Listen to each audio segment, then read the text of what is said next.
Walang nakikitang dahilan sa ngayon ang pamahalaan upang magdeklara ng tigil putukan sa New People's Army ayon kay Government Peace Panel Chair Secretary Silvestre Bello III. Ito ang balita ni Rosalie Coz. Hindi tatapatan ng pamahalaan ang planong pagdedeklara ng unilateral ceasefire ng mga rebeldeng komunista ilang araw bago ang muling paghaharap sa peace negotiations sa Abril. Ayon kay Government Peace Panel Chairperson at Labor Secretary Silvestre Bello, naniniwala sila na dapat mas pagtuunan ng pansin ang pagkakaroon ng pangmatagalang tigil putukan sa mga rebeldeng komunista sa pamamagitan ng pagpapatibay sa isang bilateral ceasefire agreement.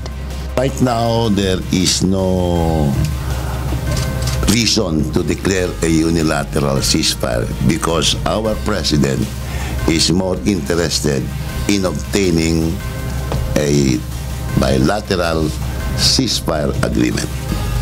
Noong March 25, nagpalabas ng anunsyo ang Communist Party of the Philippines na magdedeklara ito ng kanilang tigil putukan bilang pagsuporta sa 4th round ng peace talks sa the Netherlands. Ang bilateral ceasefire agreement ang una sa agenda ng usapang pangkapayapaan at umaasa ang pamahalaan na isa ito sa magiging resulta ng muling paghaharap ng magkabilang panig. Gayunman, aminado si Secretary Bello na magiging mahirap ang diskusyon ng dalawa hinggil sa ilang usapin. Pinakamahirap dyan is yung issue of revolutionary tax at saka yung buffer zones. Kung saan pwede, hanggang pwede yung, yung pwersa nila at yung pwersa natin. Yun ang mga very sensitive issues. Tiniyak naman ng Government Peace Panel na nauunawaan nila ang ginagawang pagpapakita ng puwersa ng mga makaliwa. Bahagi nila ito ng propaganda ng communist group habang nakikipag-usap sa pamahalaan para makamit ang pangmatagalang kapayapaan.